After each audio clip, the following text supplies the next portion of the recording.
All right, so let's put this all together. Let's take the blocking techniques. Let's take all of the information we did with structural line, and then we'll take our contour line information where we start to see the values, and let's put it all together. So I took my other sheet that has the ones with the highlights and the shadows. Okay, we can see a direct light source.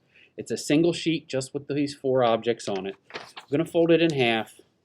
All right, now I'm going to redraw all 4 of these objects just right now with the blocking techniques. And I want to do the same thing I did before.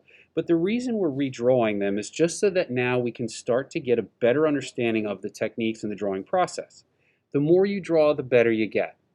So I'm going to look at this and I can see that it's pretty small, which is fine. All right. So I'm going to do the same setup I did before with my blocking techniques and my light lines. So I'm establishing a top and a bottom and my line of symmetry. Okay, now I want to also establish that's the top of the form. You notice this angle of the pot, we're looking down into it a little bit more. It's not as close to eye level. So I'm going to bring a mark in that's going to define the top edge of the rim right here. And the same thing, I want to bring a line over that defines the bottom of the rim of the pot. Okay, now I look at the width of the pot. And I can get a little mark there and a little mark there. Width of the base. It's going to be here and here. Okay, so now I want to set up the blocking techniques like I did before. Okay, so I'm going to establish my ellipse of the base. Keep your lines light and expressive. And now I want to look at, here's the width. I want to look at the ellipse here.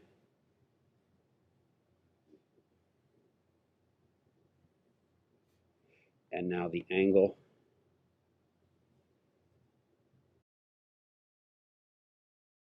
Remember, we have 2 cones that make up that form.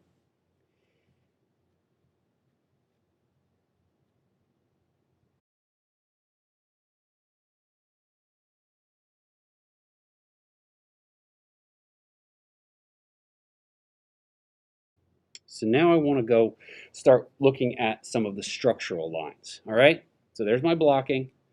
Now I got to set up some of the structural lines. And again, I need to make sure that I see the interior rim of the pot. It's thinner here, the ellipse is thinner here and here, but it's wider there and there. So I just kind of put that in on this. What I got to start to look at now is the darkness of things and the lightness of things. So I need to look at how the values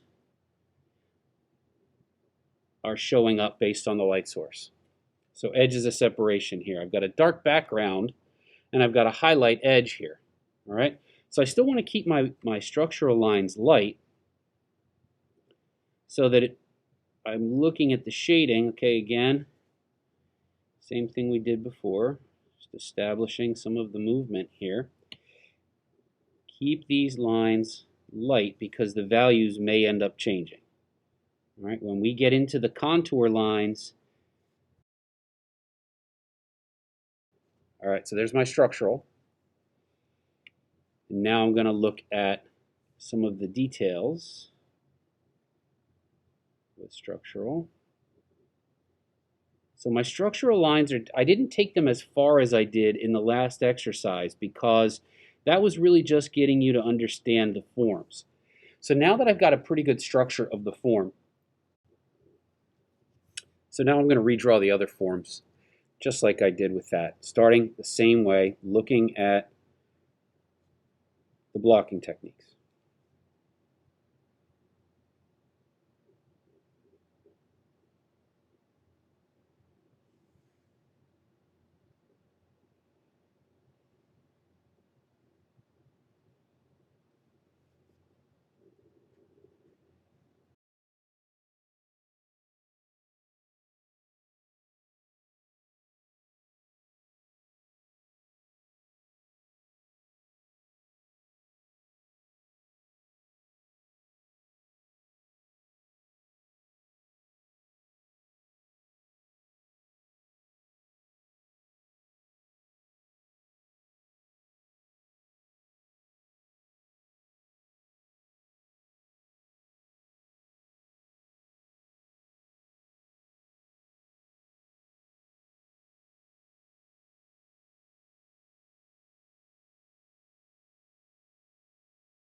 Now what I got to look at here is that the glass is going inside of this wrapping that's going around it. You notice there's 2 points here?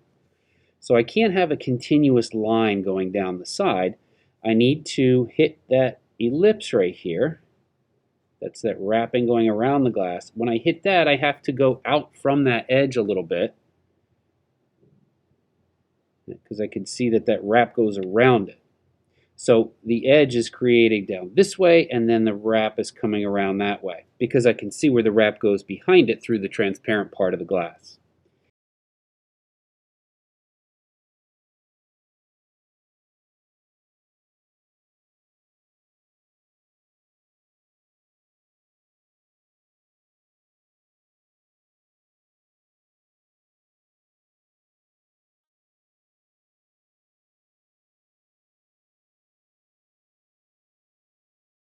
Now with the structure of this, you can see I kind of drew in that wrapping that goes around here. Now I want to look at some of the other details.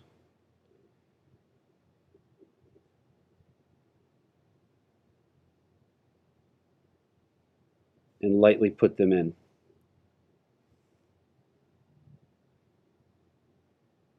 Notice that this wraps around and goes down, like a string going around it.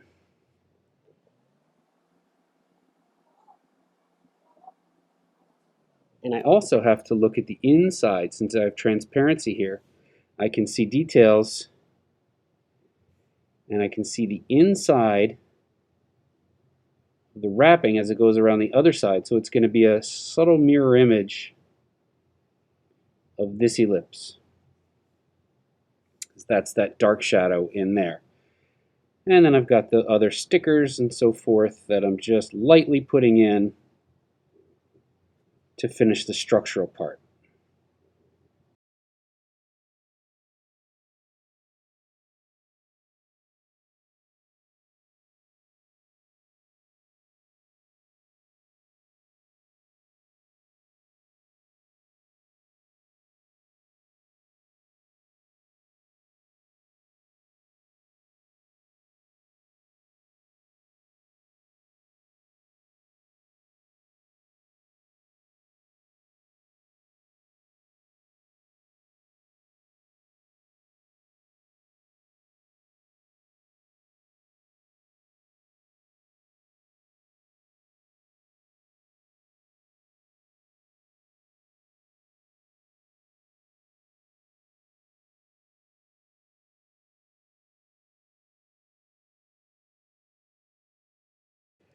Now that the blocking's all done and the structural line is all done, now I want to put them in the space. Okay, so I need to look at the background when I start in with the contour lines. After I've put them in the space, I'm going to work from the transparencies.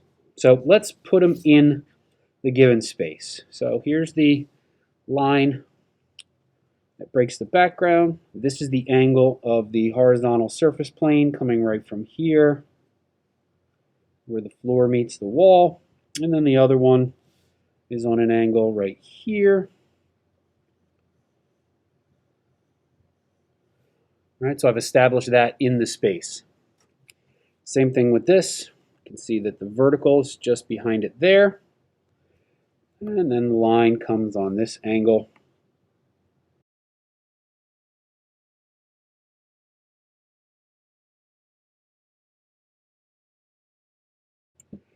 And now I'm going to come back and put these forms in the space where they are.